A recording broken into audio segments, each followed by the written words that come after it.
ونص في الصباح، وانا خديت واحد ديسيزيون. عارفه بلي غادي تكونوا دابا عارفين كلشي شنو واقع، عارفه تكونوا شفتوا الفيديوهات ديال ماما، شفتوا الفيديوهات ديال الياس، شفتوا الروينه، شفتوا بالباله، شفتوا بزاف ديال الحاجات. انا كنصور هذا الفيديو قبل ما تعرفوا اي حاجه، وقبل ما تبارطاجي اي حاجه، وقبل ما توقع اي حاجه يعني نتوما تعرفوها. انا دابا كنصور هذا الفيديو هذا في الليله اللي خديت فيها الديسيزيون انني نخرج من الدار ديالنا، وانني ما نستقبلش ماما من تجي من العمره، وما نجيش عندها المطار، وانها ما توليش تشوف وجهي فاس فاس. اخر مره غادي تشوفوني في الدار ديال ماما. الناس اللي غادي يقولوا لا شي واحد لعب ليها براسها، وانا عارفه ماما غادي تكون قالتها في الفيديوهات، عارفه الهضره كامله اللي غادي تقال في الفيديوهات هاد الليله هادي قبل ما يصبح الصباح، وقبل ما توصل المغرب، وقبل من كل شيء. عارفه اش غيتقال؟ شي واحد ضحك لها على راسها، شي واحد لعب لها براسها. بليتو غادي تسمى في اسامه هو الاول، وغادي يتقال بلي هو اللي لعب لي براسي، هو اللي ضحك لي على راسي، هو بزاف د الحوايج. المهم انايا حاليا كاينه في واحد الدار اللي خديتها انا، وحتى شي واحد ما عارفني فين انا، حتى شي واحد ما عارفني فين انا. وانا غدا ان شاء الله غادي نحاول نطفي التليفون باش ما يصوني ليا حتى شي واحد، وحتى واحد ما يعرفني فين انا. صافي غادي نخلي يعني هاد اليومين هادي حتى شي واحد ما يعرفني فين انا. المهم غادي نصور لكم الدار. دونك ملي غنزل الفيديو غنكون تحركت منها. ها هي الدار، ما معايا حتى شي واحد، باش حتى شي واحد ما يجي يقول لا معاها شي واحد، لا ما عرفت شنو، لا هادي لا ما نعرف. المهم الدار خاويه، والدار اللي غادي يعرف هاد الدار هادي راه بيان سور غادي، المهم هادي اللي غيعرف هاد الدار اللي ديجا كراها، اللي ديجا هادي غيجي عند الكونسيرج غادي يسولو واش جا معايا شي واحد ولا شافوا معايا شي واحد ولا هادي. جيت بوحديتي ودابا جالسه بوحديتي. هادو لي طواليت اعزكم الله، تا غادي نصور لكم. المهم ها هما لي طواليت، ها هما هنايا. خصني نشدو، انا واحد الانسانه خويويفه شويه. ما كانتش الصراحه دابا ندير لكم لايف باش تبقاو على خاطر ديالكم، والله ما كانت، وانما انا ما عنديش لايف دابا كيما قلت لكم.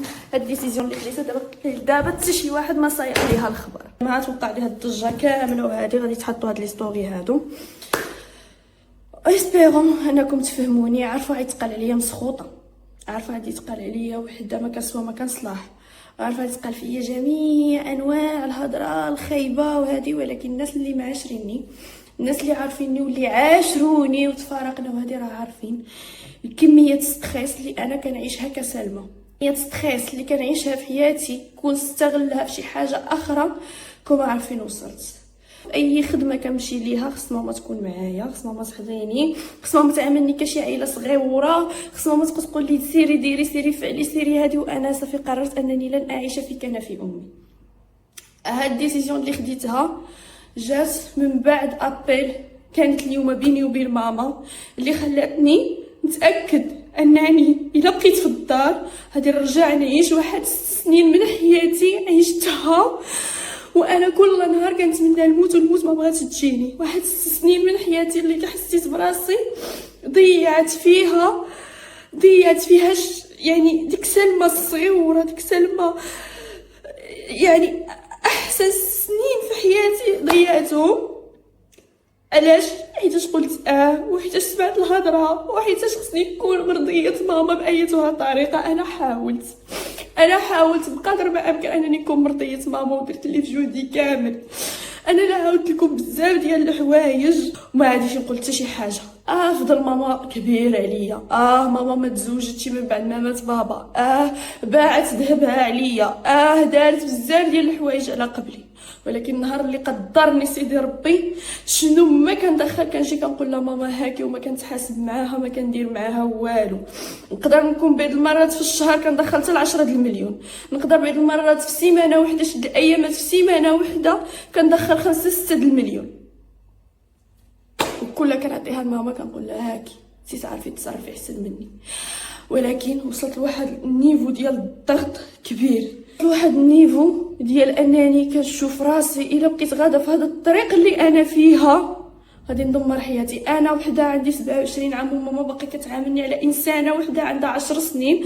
الا خرجت عيب من باب الدار بوحديتي غيطلقوا بيا ناس، غادي يضحكوا عليا، غادي يديروا لي، غادي يفعلوا لي، غادي يتركوني، لدرجه الا بغيت نمشي غير للبقال اللي حدا باب الدار ضروري ما تسرد مورايا، ماشي تبع مورايا الياس ولا علاء ولا اي واحد من خوتي باش يحضيني، لدرجه كنبدا نحس براسي انني دايره شي مصيبه في حياتي. وهذا الشيء لاحظوه حتى الناس كيلاحظوا كيقولوا لي واش صاقلك درتي شي مصيبه في حياتك. هاد الديسيزيون هادي انني غادي نعيش بوحديتي، غادي نتلاقى بالناس اللي كنتلاقاهم، غادي نصور دي فيديو، غادي ندير دي كولاب ديالي سواء مع اسامه سواء مع الناس اللي كنعرف، غادي نبقى مركزه على خدمتي وحياتي ولكن بعيده على دارنا حتى تولف ماما انني واحد الانسانه قد المسؤوليه، انني واحد الانسانه كتعول عليا، انني واحد الانسانه داكشي كامل اللي في راسها، داكشي كامل اللي عندها في المخيله ديالها ما منوش، انني واحد الانسان راه ما كاينش اللي يجي يضحك عليا. هذا امتحان ليا وليها في نفس الوقت، باش ما نكذبش عليكم. انا هذا الموضوع نهضر فيه دابا ويوقع اللي وقع ما نوليش نهضر فيه مره اخرى. هذا امتحان ليا وليها انها تولف تعيش بلا بيا، وانا نبين ليها بانني واحد الانسانه قاده على المسؤوليه، واحد الانسانه قاده انني نتكلف براسي، واحد الانسانه انني ما كاينش اللي يجي يضحك عليا، وعارفه تشوفني بانني كبرت. كيفاش غادي نشرح لكم؟ وانما تشوفني واحد الانسانه اللي داكشي اللي في المخيله ديالها ما كاينش، حيت اللي في المخيله ديالها بزاف. نقدر نبان لكم شي حاجه من الفيديوهات اللي غادي يتحطوا غدا، حيت انا ماما كنعرفها وعارفه الفيديوهات اللي غادي يتحطوا غدا، وعارفه الهضره اللي غتقال، وعارفه كلشي عارفاه.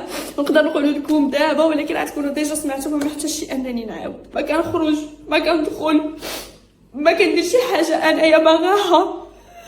قراراتي ماشي قراراتي، شي حاجه انا ما راضياش الحياه اللي انا كنعيشها. بامكاني انني نعيش حياه افضل ونكون انا سويه نفسيا. ماما كتثق فيا ولكن ماما ما كتثقش فيا تماما. نلخص لكم هذه انني ماما ما كتثقش فيا تماما وما كتامنش بيا تماما، وتقدر تكون كترضي عليا، تقدر تكون بزاف الحوايج، ولكن اهم حاجه في اي سواء غولاسيون، سواء بين الام وبنتها، بين الراجل ومراته، بين الخوت بيناتهم، بين الصحاب بيناتهم، هي الثقه. وانا ماما ما كتثقش فيا لدرجه كتدخلني ديما الشك في راسي انني وحده ما كنسوى ما كنصلح. تقدر دابا تكونوا شفتوني في ايماج ما كنسوى ما كنصلح، سمحوا لي بزاف، لكن كما قلت قبيله هذا امتحان ليا وليها باش هي تعول انها تعيش بلا بيا، وانا كذلك ومثال نبين ليها بانني وحده قد المسؤوليه. انا وحده كبيره، انا وحده ماشي صغيره، انا وحده كبيره. نعاود نقولها مره اخرى، انا وحده كبيره وعارفه شنو كندير. انا وحده كبيره وشايفه حياتي الا بقات غاده في هذا المنحى هذا غنجبر راسي في الربعينات في الخمسينات ونبقى ما درت والو في حياتي. غنجبر راسي بقى في بلاصتي، غنجبر راسي بقى انا حتى شي حاجه ما عاد تغير في حياتي. فعليها خديت هذه الخطوه هذه، ما نوقفش السوشيال ميديا، تعيشوا معايا حياتي كامله كما هي، غادي تعيشوها معايا بالتفاصيل الممله. نقدر نبقى نطلق لكم دي لايف في الليل باش تعرفوا بانني واحد الانسانه عايشه بوحدي، ما معايا حتى شي واحد، وما عمر غيكون شي واحد معايا باش ما يوليش شي مخيله ديالكم البعيد. ما عمر غيكون معايا شي واحد بدون عقد زواج بالعربيه تعرفت يعني، باش ما نخليكمش مخكم كيمشي لشي بلايص اخرين. دونك انا واحد الانسانه غنحافظ على راسي وغادي نخدم على راسي وغادي نكبر راسي براسي. وهذا كما قلت امتحان ليا والماما بالسماحه من كاع الناس اللي كيعرفوني، ولكن نتوما عارفين وشايفين وحسوا بيا. الله يرحم بها الوالدين، حيتاش انا هاد الديسيزيون خديتها دابا ما عرفاش غدا شنو غادي يوقع، ما عرفاش هادي. نقدر نخوي طنجه في خطره، ما نبقاش كاع في طنجه، نقدر نخوي طنجه في خطره، نقدر نخوي المغرب في خطره. المهم هو ان هذا الامتحان يكمل على خير وان هي تعود انها تعيش بلا بيا. السلام عليكم متتبعينا الكرام، كنتمنى تكونوا بخير وعلى خير وانتم كتشاهدوا هذا الفيديو. مرحبا بكم معايا في فيديو جديد واخبار جديده. كما شفتوا معايا في الفيديو الام ديال سلمى تيك توكر اللي خرجت من الدار والام ديالها غادي يسحمق عليها، فخليو لي خوتي تعليق خصوص الموضوع. كما شفتوا سلمى كتشرح وكتحكي التفاصيل شنو هو السبب اللي خلاها تخرج من الدار ديالهم. فهنا خوتي كنوصل نهايه لا فيديو. شكرا لكم.